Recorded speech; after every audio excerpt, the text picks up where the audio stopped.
What does street art mean to you personally?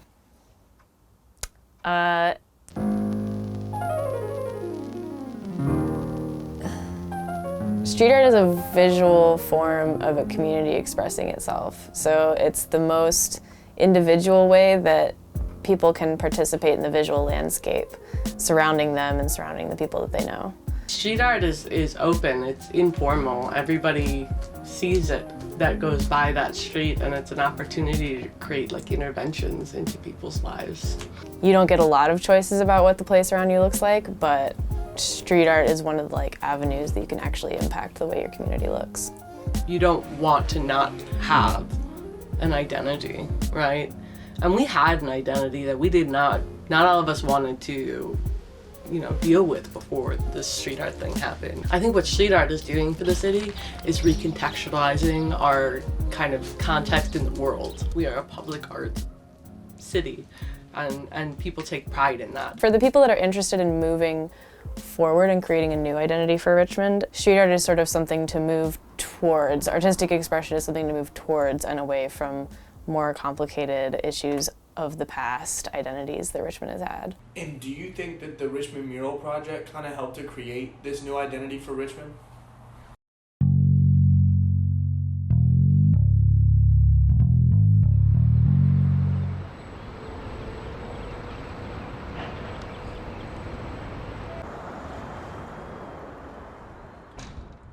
Street art was boosted in a big way and foisted upon Richmond as an identity. I think it was a somewhat manufactured identity because of this project.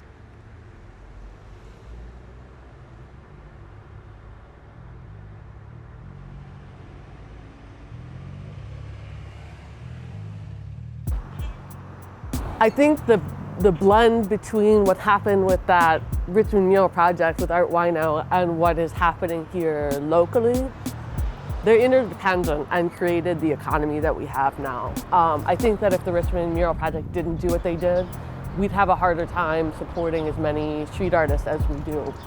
Richmond needed to see that these pieces could become iconic and that they were attractive for business owners.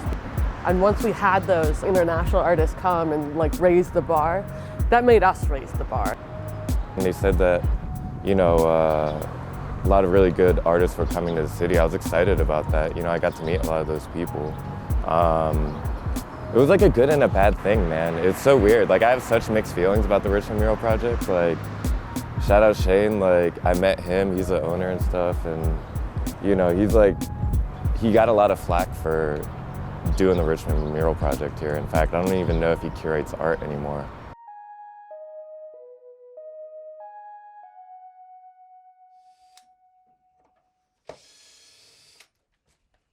Can you tell me a little bit more about him? I'm assuming you're talking about Shane. Shane, yes. I only know him from what I've heard about him, and then I went to he was doing a presentation at Spark because he wanted another wave of murals to come in. So I went to listen to him to find out, how he's able to do that. And he did a presentation, and it was a really good sales pitch, is all it turns out to be. He talked with passion, and he talked about how the murals made a difference in a community and this and that.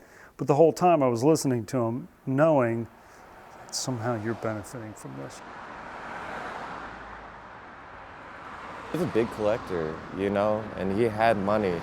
And when I first got to know him, he kind of helped me out in a lot of ways, during that initial Richmond Mural Project, I was I want to meet the guy that's running this. And I was a new artist at the time. I had just done one piece around here, I was I need to work for you, man, blah, blah, blah. And he was I like your audacity. So he opened up a bunch of avenues for me to paint in DC as well. So I don't know, with that, my idea of his character is a little skewed because I look at that in that time and, I really pay tribute to that. But most of the time, I think it's reputation for him. He's trying to cover his ass, if you don't have a good reputation as a curator, you can't sell art. you know, and that's what he was trying to do. He was buying a lot of art and selling art. He would have a lot of gallery events up in DC, you know, these walls like having influence in smaller cities surrounding DC area, you know. He was like the dude, but, you know.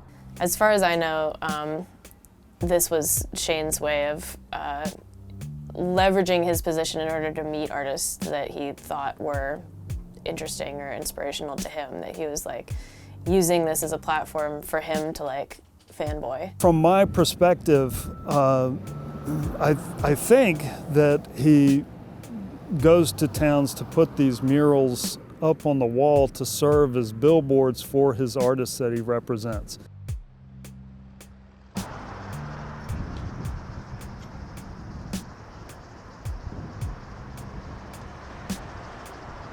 There wasn't a lot of pressure put on the local artist question until I believe Michael Broth started pushing it as a question. I think it might have been in the third year. He might have started earlier than that, I would hope, but after that point, Art Wino and Shane were like, okay, well we gotta like nip this in the bud, so we'll include an artist next year, a local artist, just to like be able to say in publications that you know, we're including a local artist. It's not exclusive, but it is like using a huge amount of Richmond's money to do, and not returning any of that to the community. It was just, you know, disappointing. I think he recognizes that it's bad press to not include local artists in a festival named after a city. I think having it be like a designated slot for a local artist was the most insulting part, because it was like a tokenism of sort. It was like, okay, we'll have just a little bit of space for somebody local to be like represented here. It wasn't in any way like acknowledging that anybody here was worth providing a space for. I didn't know that they weren't including local Richmond artists. They got a couple in there. I think Nils did a piece, I'm pretty sure, and maybe Jacob Eveland, right? It's Nils and Jacob. Yeah. I know that they did pieces. It's kind of tragic that they didn't include a lot of the other like really good artists in the city, you know, like completely apart from myself, like so many good artists, you know. They could have included more local artists. I mean, there's great local artists here. Or at least gave us a presentation like they gave the one that I saw at Spark, to let the artist here know why they were not going to include the local artist. I feel like as a local artist, it was a slight to be taken out of that media spotlight, because we can do a lot of work here, but we didn't have the media paying attention in the same way, which is kind of how our names get established. We work differently than studio artists, because it's really about how social media kind of represents what we do, and that's how we get more work. People see us from other towns, they will bring us to those other towns.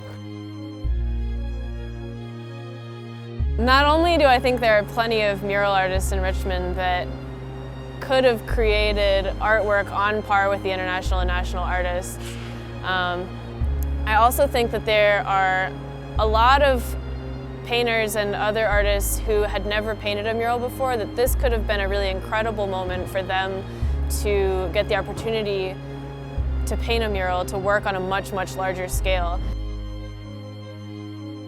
The Richmond artists know the history of Richmond, know how it feels right now, we know what it is right now, so we're here right now.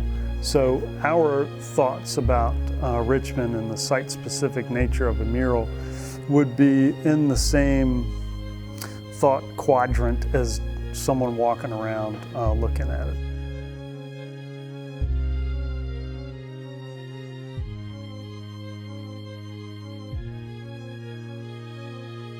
So how do you think that the Richmond Mural Project would have been different if only local artists were included?